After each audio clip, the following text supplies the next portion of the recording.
Muito bem, vamos lá. Continuando aqui o debate. Carol Sardá, feminista versus conservador, pastor Peaky Blinders, embora. 7-0, né? Se for pensar numa escala, assim. Então, hoje, socialmente falando, eu acredito que esse papel, né, da mulher apenas dona de casa, trabalhando apenas em casa, que é um trabalho super valioso, não é remunerado para que ela consiga ter independência do sistema que a gente vive. Inclusive, bom dia, boa tarde, boa noite, pessoal do YouTube. Tudo bom com vocês? Tudo bom com vocês? Eu vejo. Ou socializado. Eu né? vejo alguns detalhes aí, Carol. Inclusive, vocês notaram, eu tô com um ângulo diferente de câmera hoje, só pra dar uma diversificada. Gostaram? Acho que tem alguns pontos que já foram vencidos. A gente concorda que a mulher pode trabalhar. E a gente já venceu o ponto também de que na maternidade ela necessariamente vai ter menos produtividade profissional. Tendo dito isso, o que eu enxergo biblicamente é que o homem precisa trabalhar. A mulher pode trabalhar se isso for necessário ou estratégico para a família. Em alguns momentos, se nós... Cara, Então, eu acho que o nome do debate tá errado, né, cara? Então, não é um debate conservador versus feminista. É um debate pastor, levemente alienado do mundo real, contra feminista. Porque, tipo, quando ele fala, vejo biblicamente, beleza, irmão, só que o mundo inteiro não vive segundo a Bíblia, tá? Então, trazer esse universo bíblico como se ele funcionasse pro mundo inteiro é problemático, porque não funciona pro mundo inteiro.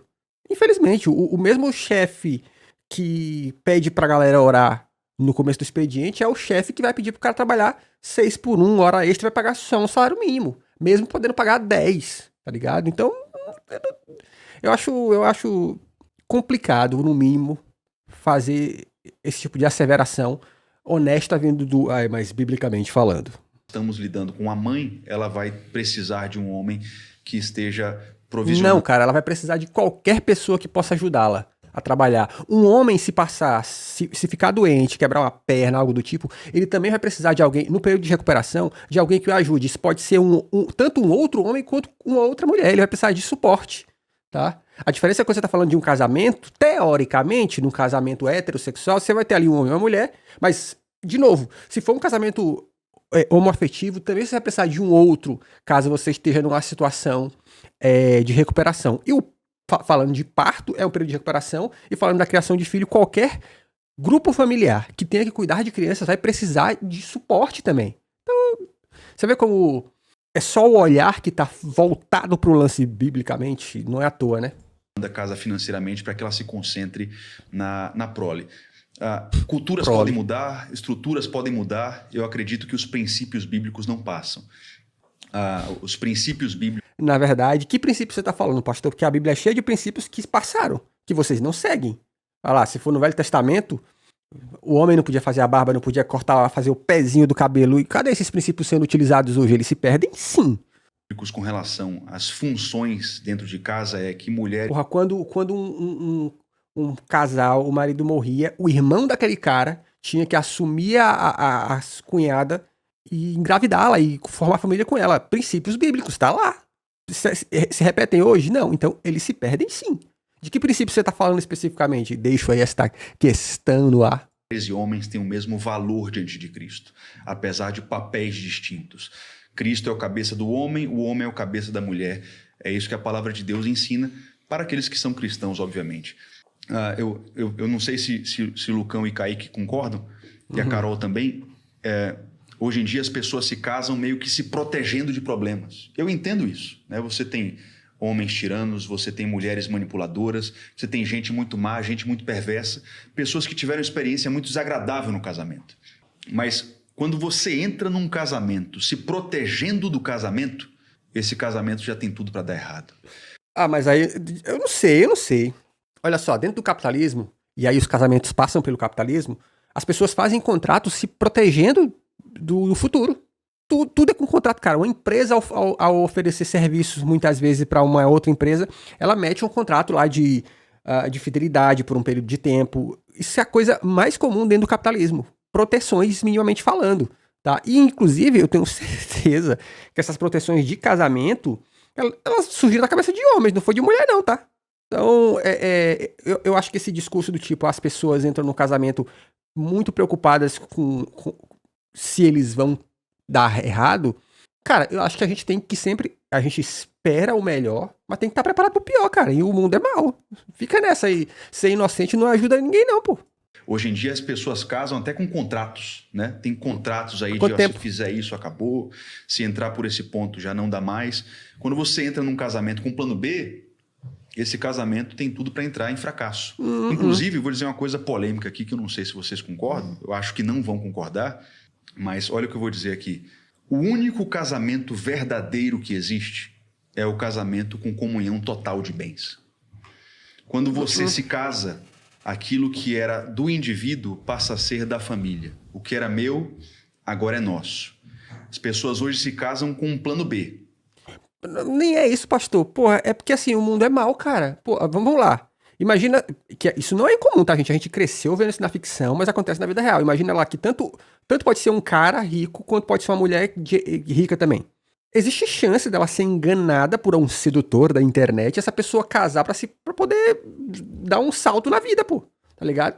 E aí vai lá e casa com a pessoa, e aí de repente tem acesso a tudo que aquela pessoa tem, né? A metade, e aí termina o casamento, tá?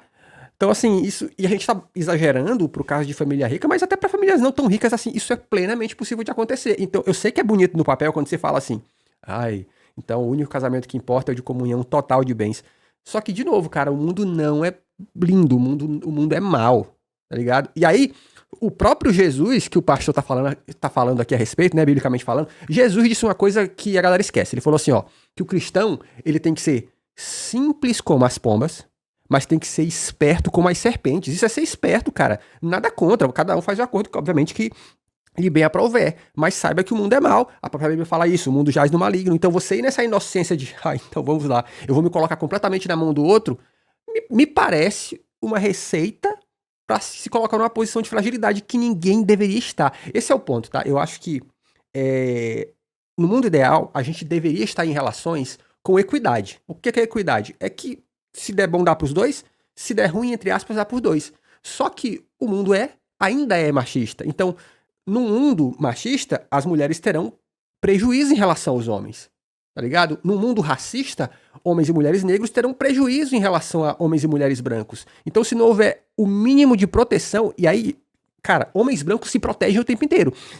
Não é verdade? Se você não se abraçar ao mínimo de proteção, você corre o risco de se colocar na mão do outro numa situação de vulnerabilidade que pode te prejudicar e muito. E prejudica. A gente vê isso dia após noite acontecer de mulheres que casaram com homens e esses caras se tornaram, sei lá, homens escroto ou algo do tipo e deixaram a mulher na rua da amargura. Aí ela, às vezes, fica precisando passar por um casamento, ficar num relacionamento durante anos, porque ela não tem nem dinheiro pra poder sair de lá. Tá ligado? Ela não tem plano B, ela não tem plano C. Então, assim, cara, você quer... Olha, inclusive, pastor, eu posso forçar uma barra aqui de falar que Deus nos deu um plano B. Jesus não nos deu um plano B. Porque, tá na Bíblia, Jesus chega um dia para os seus discípulos e ele dá o seguinte ensinamento. Ele fala assim, ó, não se preocupem com quem pode te matar. Não se preocupe. Ele fala assim, você tem que se preocupar mais ainda com quem pode não só matar o seu corpo e matar a sua alma. O que ele está dizendo é que os cristãos têm um plano B, que é, se tudo der ruim aqui, se você for fiel, segundo os princípios bíblicos, você vai para o céu. Agora, se você também não for, você vai para o ínfero. Então, até espiritualmente tem um plano B, pastor. Se a gente separar, isso aqui era meu, isso aqui não vai ser seu, separação total de bens, eu não vejo isso como um casamento bíblico. No momento em que você se casa com um plano B, o plano B vai ferrar seu casamento. Discordo. Porque ninguém se lança totalmente numa relação onde existem possibilidades de sair dessa aliança. Eu discordo de novo. O pastor está levando em consideração que casamento é como se fosse um ato de fé, simplesmente. Que por fé você se lança nessas coisas sem se arragar em nada, né? Sem se segurar em nada. Eu acho que tá errado, cara. Cara, a gente tem que se lançar em fé pra própria fé, pra crer em Deus, pra casamento, que é um negócio que literalmente existe contrato. Você literalmente vai no cartório. Você tem que ir devagar, mano. Tem que se precaver, sim. O casamento, para ser um casamento cristão, um casamento bíblico, segundo Agostinho falou no século IV, ele tem que partir do pressuposto de que aquilo ali é uma relação indissolúvel. Eu não vou embora, aconteça o que acontecer. Nós temos uma aliança até a morte. Mas aí que tá. Esse é um princípio que nem todo mundo vai seguir ou servir por N motivos, cara. Por N motivos. Quando isso acontece, os dois se lançam na relação. Por exemplo, você não vai ver um casamento com separação total de bens chegar até as bodas de prata. Eu duvido alguém que está assistindo esse podcast, vocês ou a Carol, me mostrar um casamento com separação total de bens que chegou nas bodas de prata. Não existe. Não sei. Porque quando você tem um plano B, uma fuga, cláusulas rescisórias... Mas aí não. Aí também, pô, que lindo, esse casamento chegou à boda de prata. Por quê? Porque as pessoas, de alguma maneira, foram obrigadas a estar lá. Porque aí que tá, pastor. Eu acho assim, que é lindo, no mundo ideal, você ter um casamento que permaneceu durante muitos anos, ou até literalmente a vida inteira, se as pessoas quiseram estar lá. E não porque elas foram obrigadas pelas circunstâncias. Porque aí é um problema, cara. Essa prova de amor, no fim, foi só obrigação pelas circunstâncias, pastor, eu passei vários dos meus anos nos trabalhos que eu tive, não porque eu adorava estar lá, porque as circunstâncias me obrigavam. Eu precisava daquele dinheiro, eu precisava daquilo para subsistência. Então, eu me obriguei a ficar naquilo.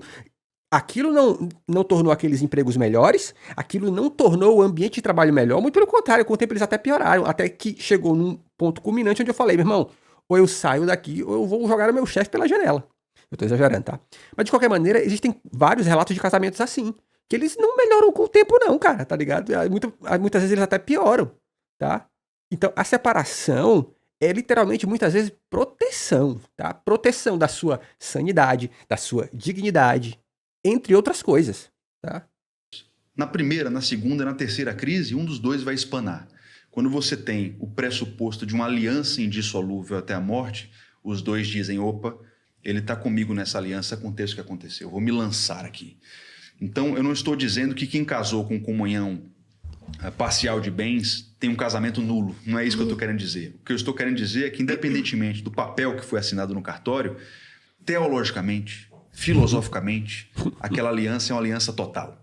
Assim como eu dou meu corpo inteiro para minha esposa, eu não dou somente metade, já pensou? Casei com você, mas da cintura para cima é seu, da cintura para baixo não quero te dar. Não existe casamento assim. Mesma coisa com relação às finanças e aos bens. Eu casei com você, tudo que era meu agora se torna nosso.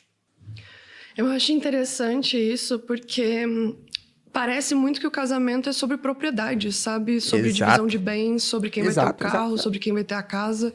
E o casamento surge depois de várias formas de casamento antes que não tinham essas divisões contratuais de bens. O casamento foi ascendendo novamente com o sistema que nós vivemos para criar contratos onde cada um vai ter a certeza da propriedade que ficará ali. Se for pensar historicamente falando, como eu falei antes da questão das ordenações filipinas, que são baseadas muito no pensamento cristão, patriarcal e bíblico, o patrimônio seria completamente do marido.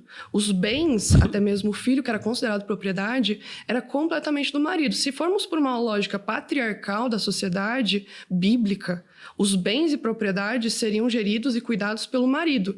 Isso baseado em contrato civil. Se a gente for pensar no contrato civil e não no meu pensamento, no seu da sociedade.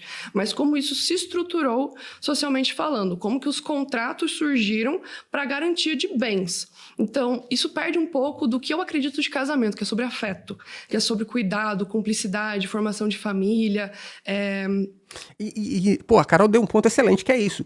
Quando um relacionamento entra em crise, muitas vezes, e na maioria das vezes eu vou até chutar aqui, é o seguinte, é o famoso acabou o amor, cara. Então, cada um vai querer pra si o que ele acha que é melhor. E muitas vezes o que ele acha que é melhor, seja porque ele ficou chateado e resolveu pensar daquele jeito, ou por influência de outras pessoas, porque também acontece, às vezes, principalmente influência da família, às vezes durante o processo de encerramento de um casamento, o outro, por raiva, por influência dos outros, ele vai querer deixar o ex na pior. Então, tipo assim, que é o que a gente vê muito, se o homem era o cara que trabalhava, a mulher só ficava em casa, diante de um término, ele vai querer levar as coisas de casa em todas, vai querer deixar a mulher na rua da amargura, porque ele quer, de alguma forma, punir ela. Isso, e vice-versa, tá, gente? Não tô falando que só acontece com homens, não, mas majoritariamente acontece com homens.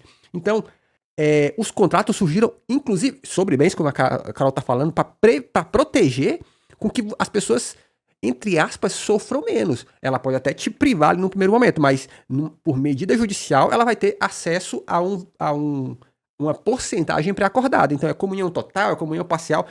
Você decide isso quando vai casar. Mas literalmente, é salvaguarda, tá ligado? E, poxa, é doido isso, né? Porque, tipo assim, parece que a única salvaguarda que importa é aquela que o cara tem controle. Então, tipo assim, olha, o casamento maravilhoso só é se houver comunhão total, porque nós acordamos aqui. Tá, beleza, só que no mundo real, quem comprou aquele negócio tá no nome de quem?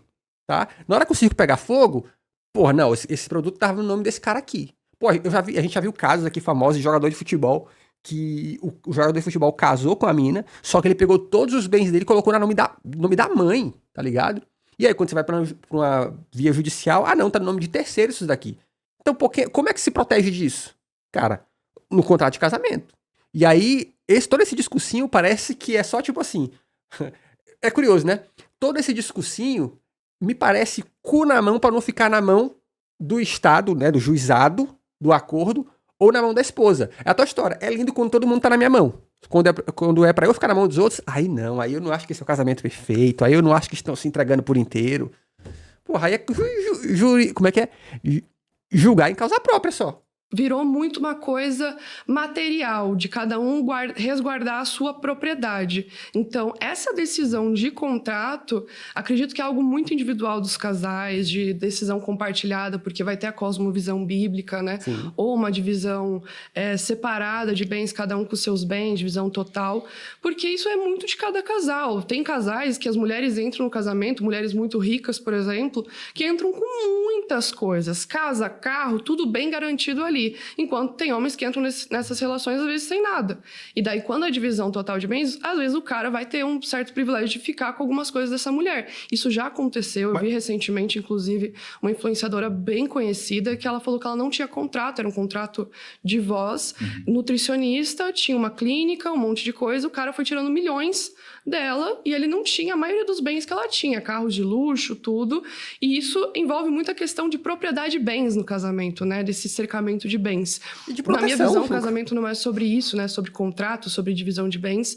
É sobre afeto, sobre amor. Mas eu sei que a sociedade hoje se estrutura muito na questão dos contratos para definição de propriedade. E isso se baseia novamente no sistema que a gente vive, onde nós precisamos defender a nossa propriedade acima de tudo. Propriedade é entre os bens, como o carro, a casa, os próprios filhos, que até o Código Civil de 1916 eram considerados propriedade, e que agora a gente pode ter a decisão da guarda compartilhada, desde 2002 no Brasil, né? Mas se for pegar no passado, num viés conservador, patriarcal, era o homem que cuidava de tudo, inclusive ficava com a guarda dos filhos, né? Mas você não acha que existe uma contradição no que você falou? Porque se essa mulher rica, ela tem muito patrimônio, e ela entra num casamento protegendo o seu patrimônio contratualmente, não é aí que está o materialismo?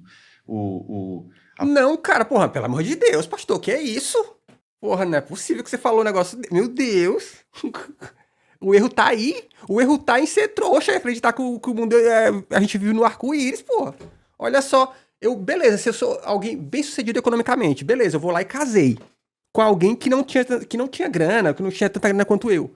Cara, é óbvio que é uma proteção. Porque quem é que te garante que aquela pessoa com quem você casou não vai ficar? Primeiro, que ela não é um golpista desde o começo. Segundo, todo mundo viu aí o famoso golpista do Tinder, né? O documentário da Netflix, né? Beleza, e ainda que a pessoa não seja um golpista inicialmente, mas quem garante que lá no meio ela, mudei de ideia, tá ligado? Por algum motivo, mudei de ideia. E aí ela vai levar metade do seu patrimônio. Imagina só, você que tá assistindo esse corte, seja homem ou mulher, imagina que você rala, trabalha, sei lá, e você atingiu um nível financeiro. Aí beleza, você gostou de alguém que não tá no mesmo nível financeiro, beleza. Aquela pessoa casou com você, e aí num término, ela vai levar metade disso. Metade disso, tá ligado? Você acha isso justo? Você acha isso ok? E para além do justo, você acha isso justo se, de repente, ela saiu de um jeito ruim? Imagina que ele te traiu, tá ligado? É plenamente possível, né? A pessoa te traiu. Você acha justo ele levar literalmente metade do seu patrimônio? Você acha que isso é maneiro, que é legal? Tal, provavelmente a sua resposta será não, tá ligado? Então como é que você se protege disso? Contratos. Dentro do mundo que a gente vive, contratos, onde você tenta prever, olha, na pior das situações, se isso acontecer, eu terei minimamente uma proteção, tá? O mundo é feito por contratos. Não caia nessa, gente, aí, esse papinho de, porque o amor vai vencer. Não vai nessa não, que você vai dançar. A proteção daquilo que é meu, uma proteção contratual daquilo que veio antes do casamento, já pensando numa separação. Eu acho que você se contradiz no É momento... que na contradição que você tá, é mais da lógica patriarcal e você defender a guarda compartilhada, entendeu? Porque pra mim não tem problema a guarda compartilhada, cada casal ter sua decisão. Mas a contradição que eu vi na tua fala é você defender o patriarcalismo, defender a visão bíblica e defender a guarda, essa questão compartilhada dos bens. Porque historicamente falando, aqui não biblicamente, mas historicamente falando, a guarda dos filhos, as propriedades eram do homem. E quando eu converso com muitos homens que defendem patriarcado, que defendem a dominação do homem cabeça e tudo mais, não se defende que a mulher faça a gestão da família, das finanças, que a mulher tenha a conta bancária, que a mulher tenha trabalho, que a mulher tenha renda. Se defende muito esse papel do... Inclusive, esse argumento é até utilitário, porque olha só, a partir do momento que eu deixo a mulher fora da gestão patrimonial do casal, ou seja, ela não sabe nada. Imagina um casal que tenha muita condição financeira. Então a pessoa, sei lá, tem aluguéis, tem terreno. A partir do momento que ela não sabe nada daquilo, é mais um argumento para ele dizer: não vou deixar ela dominar isso aqui, ou com metade disso aqui, porque ela não sabe nem o que funciona, nem como é que funciona, tá ligado? Então você fica alheio até o meu patrimônio. Olha como isso é perigoso. Do homem gerir, do homem prover, do homem ter a conta bancária, até porque... a minha visão, ela não é muito minha opinião, sabe? Ela é uma coisa muito baseada na materialidade, no que foi feito ao longo da história com essa visão patriarcal e bíblica. Porque se for colocar na prática, como eu falei, as ordenações filipinas eram completamente baseadas no patriarcado, no patriarcalismo, mas esse que é o nas problema. relações bíblicas. Você tá pegando e a distorções evolução históricas. Não, mas o mundo é Código cheio de Civil, distorções. O Código Civil é uma coisa na nossa época, de um período da nossa história. Eu admito E eu isso. só acho contraditório que você defenda uma coisa muito moderna, que é uma coisa de 2002, que é uma guarda compartilhada, e que isso não é algo definido pelo patriarcalismo ao longo da história, entendeu? Só essa contradição. Mas eu admito que ao longo da história houve um afastamento dos princípios de Cristo em diversos momentos, inclusive E aí o que você faz, pastor? Você se protege disso. na tradição cristã. Eu admito isso. A religião se afastou dos princípios de Cristo em muitos momentos. Isso não seria uma heresia o que você está falando? Tipo, de você defender uma coisa que historicamente nem a Igreja Católica defendeu? Ui! Caramba, putz, cara. Ai. Você foi ousada, dona Carol. De forma nenhuma. Porque a Igreja Católica também sempre defendeu o lado dos homens serem provedores e eles terem acesso às contas bancárias e cuidaram disso tudo. São coisas distintas que a gente precisa deixar claro que né? o fato do homem ser um líder que lidera como Cristo é muito... Nem todo homem, pastor. Olha, isso é um ensino errado. E eu vou dizer, isso aí é heresia pro início de conversa. Nem todo homem. Literalmente. De que homem, quando a Bíblia fala sobre esse homem, de que homem ela tá falando? Ela tá falando de todos os homens? Não, pastor. Colocar como se fosse para todos os homens essa pecha aí de líder é engano.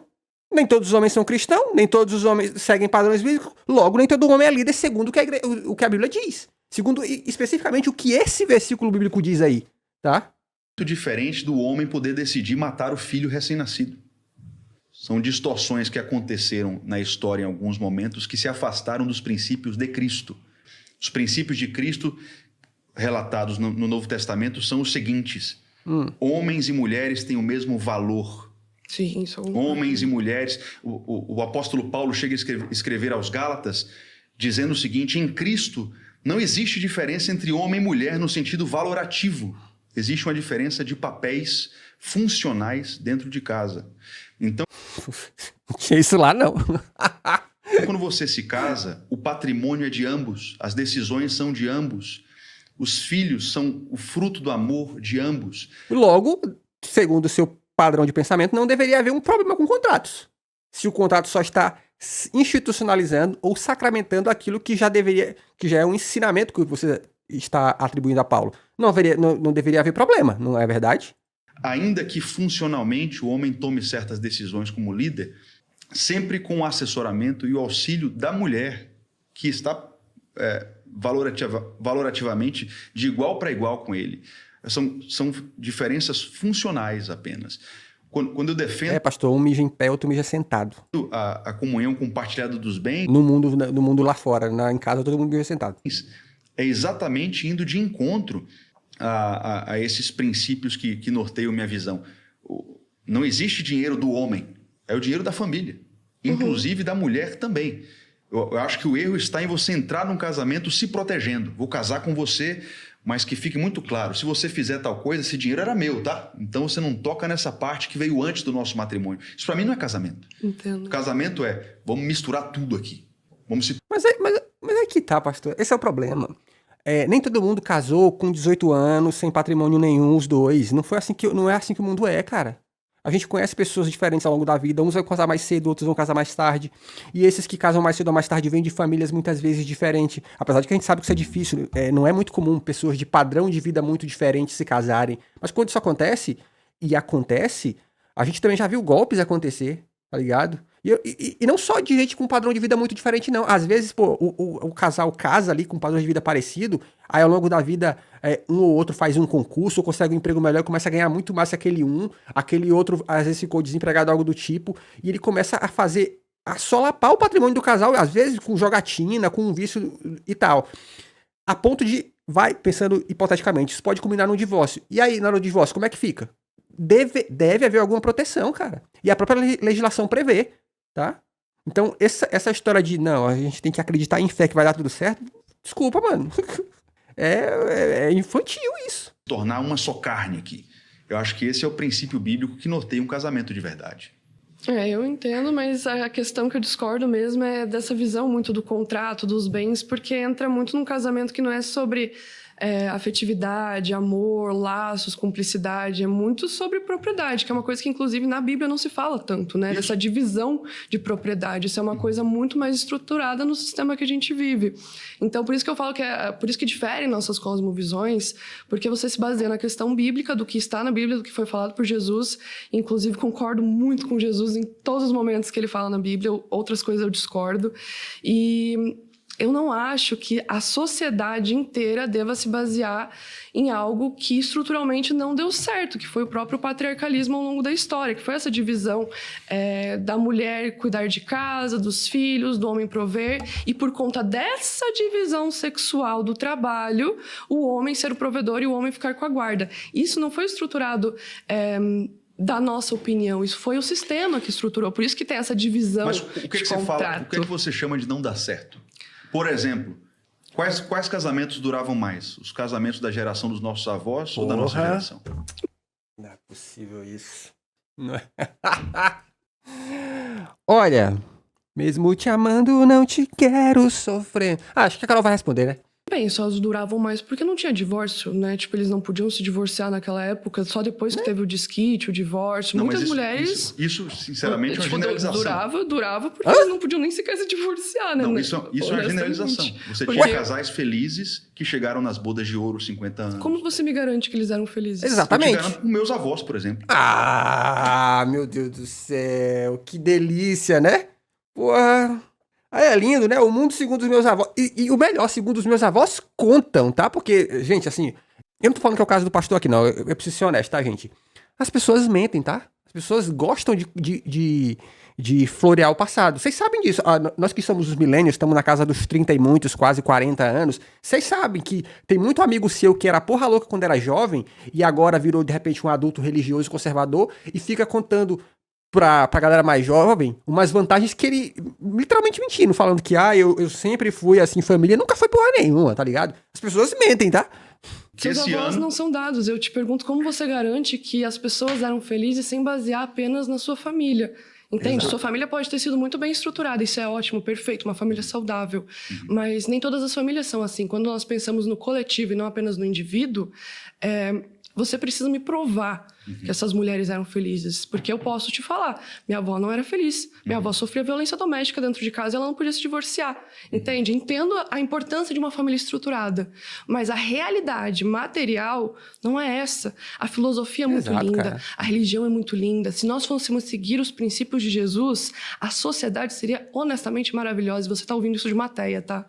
Se nós seguíssemos realmente os princípios de Jesus Cristo na Bíblia, a nossa sociedade seria incrível. Mas mas não é isso que se segue. Mas deixa-me te provar, Sabe então. o que se segue hoje? A interpretação bíblica. Então, em cada igreja que você entrar hoje, você vai ver uma interpretação bíblica na católica, na espírita, na adventista. Você vai entrar numa Assembleia de Deus, você vai ver uma interpretação da Bíblia. Você vai entrar na católica, você vai ver outra. E é por isso que eu falo, ninguém realmente está seguindo Jesus Cristo. Estão seguindo interpretações bíblicas de pessoas que estão lendo a Bíblia, interpretando para elas. Exato. E ó, eu vou além aqui, ó, vou acelerar mais ainda essa marcha que a Carol meteu aqui.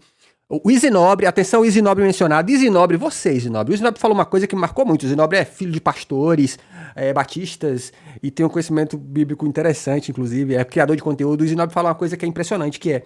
O cristão, hoje em dia, ele é muito mais agarrado ao que Paulo falou do que ao que Jesus falou. Então, volta e meia, os caras vão citar, não, porque Paulo. Hoje, com as novas igrejas descoladas aí, você tem, não, porque Davi. Só que é engraçado, porque Jesus citou um versículo bíblico que, pô, é muito marcante. Ele falou assim, ó, o negócio é o seguinte, galera, eu sou o caminho, a verdade e a vida, e ninguém vai ao Pai se não for por mim. Só que as pessoas hoje, de vários credos religiosos aí do bloco evangélico não, mas Paulo falou, não, mas Davi falou, mas Moisés falou, se agarram em todo mundo, menos em Jesus. É curioso isso, né? Ninguém está tendo senso crítico, como você tem, que é maravilhoso, de pegar as palavras de Jesus e aplicar e falar que tem que ser tratado de forma igualitária, a guarda compartilhada, os bens compartilhados. Porque hoje, estruturalmente falando, nem mais a igreja tem a mesma opinião igual. Mas deixa eu provar o que você falou. Claro, olha só. Fique à vontade. Todo mundo que está assistindo esse podcast, eu garanto, conhece pelo menos um casal de velhinhos que chegou às bodas de ouro, às bodas de diamante, 60 anos de casados, que chegou feliz. Sim. Eu acho que todo mundo... Depende, pastor. Depende, sabe por quê? Porque assim, às vezes... Olha só, gente, o nosso ritmo de vida muda. Então, as nossas exigências de relacionamento mudam. Todo mundo sabe disso, ó. Quando a gente é mais jovem, a gente às vezes quer um nível de relacionamento quase que perfeito. À medida que a gente envelhece, a gente vai ficando muitas vezes mais... qual é a palavra? Mais complacentes, talvez. A gente suporta mais certos tipos de relação. Então, às vezes, eu queria namorar alguém assim, assado, mas aí o tempo vai passando e você, não, esse aqui tá tudo bem, né? Esse aqui tá legal, tá ligado? Você olha pro mundo lá fora e vê, beleza, meu marido não é tão bom. Quantas vezes a gente já escutou isso aqui? Eu já escutei vários grupos de mulher, cara, conversando quando eu era criança, adolescente e adulto, falando assim, o marido de fulana não tá tão bem, mas aí a outra vai e comenta, mas pelo menos ele paga as contas em casa. Por quê? Porque tinha marido que não pagava as contas em casa. Mas pelo menos seu marido não bebe, porque tinha outros que bebiam. Pelo menos o seu não te bate, porque há outros que batiam. Então, pastor, muitas vezes esse casal chegou lá mais velho, que você tá achando lindo, chegaram lá, mas por que chegaram lá? Porque geralmente um deles, e aí geralmente foi a esposa, ela foi baixando a bolinha. Ela foi suportando cada vez mais coisas. De repente o cara traía, mas é normal, homem é tudo assim, não é verdade? A gente cresceu escutando isso. Ele faz mas é mais ou menos assim. E aí, o cara, depois que foi ficando velho, porque eu também já vi isso acontecer, cara, na minha vizinhança, caras que eram gigantescos otários, mas aí ficaram velhos, tiveram que voltar às vezes pra casa daquela esposa que ele largou, porque ela virou evangélica. Isso é uma história real, tá? E ela foi lá e cuidou desse cara, e agora ele tá lá contando vantagem. Não, porque eu sempre trabalhei porra nenhuma, o cara era um vagabundo, mano. Então assim, pastor, muitas vezes, esse casal chegou na velhice, simplesmente porque eles foram só deixando acontecer, tá ligado? Quer dizer, eles não, né? Um foi cedendo pro outro, deixa assim mesmo, não vai mudar, é tipo isso aí mesmo. Mas pergunte, é só perguntar pra qualquer dessas mulheres, se você pudesse voltar no tempo, você teria casado na mesma época que casou? Na mesma idade? Teria tido filhos na mesma idade que teve? Será que você tinha casado com essa pessoa? Eu falo porque eu já fiz esse teste de conversar e perguntar. E vou te falar, 90% das respostas é não, tá? Ainda que elas façam assim, amo meus filhos, mas eu não teria tido eles na mesma idade que eu tive, na mesma circunstância. Por quê? Porque a vida ensina, cara. A vida ensina. Só que, a da história, né? A vida ensina, mas as pessoas também relaxam, as pessoas ficam com... Dá trabalho. Procurar o melhor pra si, principalmente no mundo, dependendo de onde você mora, de onde você vive, dá um puta trabalho, mano. Não é fácil, não. Principalmente pra mulher, ainda mais. Conhece na família um casal de velhinhos que chegou no auge da sua idade, com netos, com bisnetos, e foram felizes. Assim como existiram tristes. Claro. Famílias violentas. O que eu tô querendo dizer não dá pra generalizar e achar que isso é algo que funcionou. Exato. Se funcionou apenas pra sua família. Não, entende? mas eu tô apontando isso até pra te provar que não é só na minha família. Todo Não, mundo mas- que está assistindo esse podcast conhece pelo... Mas todo mundo que tá vindo nesse podcast também viu casos de violência familiar, de casais que não se suportavam, ficaram juntos por problemas financeiros, sabe? Era o famoso tipo assim, mano, eu não tô feliz nesse casamento, mas se a gente se separar aqui, a gente não consegue bancar o aluguel sozinho. Você acha que isso é bobagem, pastor? Isso acontece até hoje. E isso, obviamente, molda as decisões das pessoas. Assim como no emprego, por mais que você odeie aquele trabalho, por mais que você tenha um chefe abusivo, você permanece lá porque você precisa pagar as contas básicas até você encontrar alguma coisa melhor, você é obrigado a suportar. Você acha que isso vai acontecer num casamento? Putz, grila. pelo menos um casal de velhinhos que foi feliz por 60, 70 anos. Sim, assim eu tô como querendo todo dizer- mundo que está assistindo vai conhecer tanto um casal feliz quanto um casal triste. Um casal que deveria ter feito o divórcio, como mulheres Claro. que sofrem violência dentro de casa. Minha avó, basicamente, tinha que ser dona de casa, não recebia nenhum trabalho. Meu avô, que era totalmente provedor. E quando eles se separaram, ele simplesmente levou tudo de casa. Mas Entende? deixa eu só- eu terminar. Tá. Ele levou até a lâmpada do teto, ele levou o papel higiênico dentro Exato. de casa. Porque ele era o provedor, ele que A cara, a Cris Paiva, né? Esse é o nome dela, lá do podcast do Vênus, ela conta essa história desde o começo. Ela namorava um cara, casada com um cara, sei lá, coisa do tipo. E descobriu o cara. Eu não vou lembrar os detalhes da história, mas ela conta que ela chegou em casa, o cara tinha limpado tudo, cara. Isso acontece, mano. fazia tudo dentro de casa. Minha avó cuidava de 7 filhos. E ela não tinha o direito ao desquite nem ao divórcio. Eu entendo que é importante uma família estruturada, uma família saudável. Mas assim como as pessoas que estão nos assistindo, tem vovós e vovôs que viveram um matrimônio de, sei lá, 70 anos, como eu já vi gente postando que teve avós que chegaram a quase 80 anos porque se conheceram muito jovens, estudaram juntos. Tem famílias que vão relatar que foi muito positivo a avó se separar ou o avô se separar porque as relações não eram saudáveis. E é isso que eu estou querendo dizer. Na Bíblia, se todo mundo seguisse o que Jesus Cristo fala, o que ele propunha, seria maravilhosos os relacionamentos. Mas essa não é a realidade, entende? Filosoficamente, lindo, pensando na questão da sua cosmovisão, eu acho maravilhoso. Mas a pessoa que está nos assistindo agora, ela sabe que a sociedade não é todo mundo igual, todas as famílias iguais, todo mundo defende a mesma religião, todo mundo é evangélico, todo mundo é católico. Não, existem interpretações diferentes. E é a partir daí que se constroem as relações, sabe? Eu sei que existe um ideal e que se defende muito esse ideal, mas esse ideal não se baseia na materialidade, no que se vê na sociedade. Se você pegasse hoje a Bíblia e adaptasse para o sistema que a gente vive, você veria como que eu vou fazer a mulher escolher hoje trabalhar apenas dentro de casa e não trabalhar fora do lar ajudando a prover os filhos. Mas não é isso que a Bíblia diz, né? Exato, aí que entra a questão. O que a Bíblia diz não se baseia na materialidade, entende? No que é colocado na prática. Porque, como eu te falei, a Bíblia diz uma coisa. Se eu ler a Bíblia, eu vou ter uma interpretação. Se vocês dois lerem, vocês vão ter uma interpretação. Se você ler, você vai ter outra interpretação. Padres e pastores têm outras interpretações. Você pode chegar na católica e você ouvir das mulheres católicas que muitas desistiram de trabalhar fora. Meu irmão, inclusive, cara, só o que tem na Bíblia é a história de homens que foram enganados. Enganados. Simplesmente, o cara ia de bom grado, pô, eu quero casar com a sua filha. Aham, trabalha por ela 7 anos. Trabalhei. Chegou lá 7 anos depois, então, te enganei, não era essa filha, não, era outra. Se tu quiser outra, mais 7 anos de trabalho. O que tem na Bíblia é a história de engano, cara. Fora do lar e ficarem apenas trabalhando dentro de casa, porque é isso que é defendido em certa igreja católica. Agora, se você é teólogo, não é? Uhum. Quantas teologias que existem para você me dizer que apenas uma está certa? Eu entendo que existe teologia da prosperidade, teologia da libertação. Cada um também vai ter uma visão diferente sobre como que deve ser tratado o pobre, a sociedade, as relações. Então, eu entendo que na Bíblia diz uma coisa, mas se você pegar qualquer igreja aí, você for hoje em várias igrejas, você vai ver interpretações diferentes de partes iguais da Bíblia, entende? É isso que eu estou querendo dizer. Se a sociedade se moldar pela Bíblia, todo mundo tem que ter a mesma interpretação da Bíblia. Todo mundo tem que seguir a mesma doutrina da Bíblia. Senão parte, como eu te falei, de uma heresia, não é mesmo? De uma heresia de você falar que você defende guarda compartilhada, enquanto outras religiões vão te chamar de herege por conta disso e falar que a guarda tem que ser única do marido, os bens têm que ser única e exclusivamente do marido, entende? Eu concordo que cada um tem sua cosmovisão. E essa é a materialidade. Então, cada doutrina também vai ter uma visão. E se eu estivesse agora dialogando com uma pessoa que fosse de outra religião que a sua, talvez estivesse defendendo o que eu já ouvi homens cristãos defendendo, que o homem tem que ficar exclusivamente com os bens da família, com a propriedade, inclusive com a guarda dos filhos e não a mulher. Entende? A Bíblia diz uma coisa, mas as interpretações...